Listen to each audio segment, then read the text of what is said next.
به نام خداوند جان آفرین، حکیم سخن در زبان آفرین.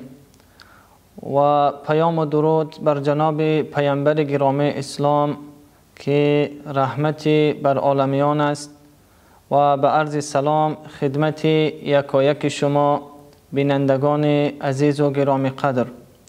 الله را سپاسگزاریم که باز هم توانستیم چند دقیقه های در خدمت شما باشیم و آن سلسله برنامه هایی را که قبلا داشتیم در اطراف سرزمین شادی، سرزمین جنت دوام خواهیم داد و امروز در اطراف یکی از بزرگترین راهی که انسان را می تواند به سوی جنت ببرد و از اهل جنت گردانیده باشد، این هم باشد توبه است. توبه که از صدق دل کرده باشند. در حدیث صحیح که پیامبر گرامی اسلام در صحیح بخاری روایت شده است که می فرماید یکی از ذکرها را پیامبر نام بردن سید الاستغفار، یعنی بزرگترین درجه استغفار، بزرگترین دعایی که بنده نزد خداوند می کند. و این دعا چنین است، این سید استغفار با این طرز است که می فرماید اللهم انت ربی لا اله الا انت خلقتنی و انا عبدك و انا على عهدك و وعدك ما استطعت اعوذ بك من شر ما صنعت ابوء لك بنعمتك علي و ابوء بذنبی فاغفر لي فانه لا يغفر الذنوب الا انت. پیامبر گرامی اسلام می‌فرمایند هر نفر که همین دعا را، همین استغفار را اگر صبح می‌خوانند، رفت و همان روز اگر خداوند اون نفر را جانش را گرفت و اون نفر وفات کرد، همین ذکرش می‌تواند، همین دعایش می‌تواند که اون را از اهل جنت گردانیده باشد.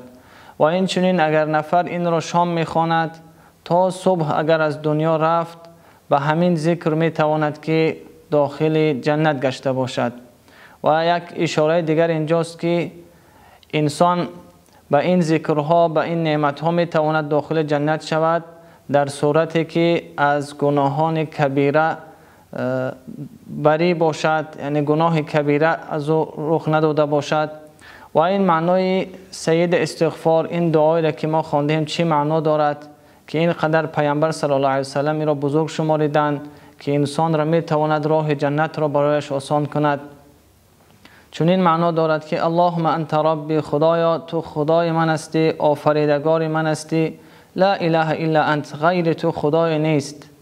خلقتنی و انا عبدک، خدایا تو مرا خلق کرده ای، تو مرا به دنیا آورده ای و من بنده تو هستم. اینجا بنده اعتراف میکند، قبول میکند که یک خدای دارد و اون خالق انسان است. یعنی این تضرع و خاکساری بنده را نزد خداوند نشان میدهد که خدایا تو آفریدگار من هستی و من بنده تو هستم. و انا علی عهدک و وعدک ما استطعت، خدایا به اون وعده که کرده، یعنی انسان مؤمن صادق به وعده خداوند امیدوار است و اون عهدی که با خداوند بسته است با اون امیدوار است، یعنی که مؤمن هستم خدایا به قیامت، به وعده تو، به جنت باور دارم. در دوام میگه ابوء لک بنعمتک علی، خدایا من اعتراف میکنم که تو نعمتهای زیاده را برای من عطا فرموده ای و این چنین اعتراف میکنم که من بنده گناهکار هستم، نقصان دارم. در حدیث دیگر پیامبر گرامی اسلام چنین فرمودند که کل بنی آدم خطاء و خیر الخطائین توابون، همه فرزند انسان، پیامبر گرامی اسلام گفتند که خطاکار است، یعنی هیچ کس بجز از پیامبران معصومی از گناه نیست، خطا از دست هر کس رخ می دهد. و پیامبر فرمودند همه انسان ها گناهکارند و بهترین گناهکار همان است که به سوی خداوند توبه کرده باشد. خداوند توبه پذیر است و توبه کننده ها را دوست می دارد. و در این سید استغفار هم چنین است که انسان اعتراف میکنه نزد خالق خود، نزد آفریدگار خود که خدایا من با گناه خود اعتراف میکنم که بنده نقصانکار هستم، کمبودیدار هستم. و در آخر این چنین میگه که فغفر لی فانه لا یغفر الذنوب الا انت. خدایا تو ما را ببخش، خدایا بخشنده تو هستی و این نقصان هایی که ما کردیم خدایا این را ببخش و غیر از تو خدایا بخشنده دیگری نیست. و این سید استغفار دوستان عزیز در حیات خود تطبیق کرده باشیم، زیاد خوانده باشیم تا خداوند به سبب این سید استغفار، به سبب این دعای ما گناهان ما را بخشیده باشد.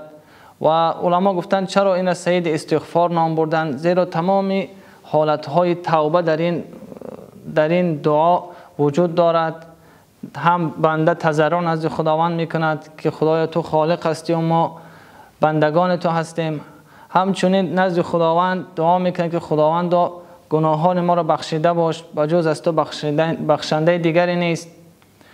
این است که این را سید استغفار نامیدند و الله مهربان برای یکایک من و شما توفیق بندگی را عطا کرده باشد و این تعلیم پیامبر گرامی اسلام را در حیات خود تطبیق کرده باشیم. شاعر هم می‌فرماید بنده همان به که ز تقصیر خویش عذر به درگاه خدای آورد.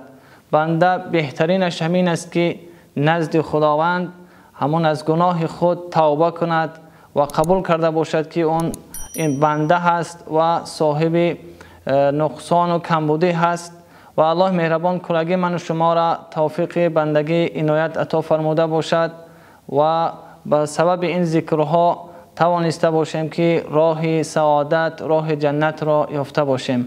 السلام علیکم و رحمت الله.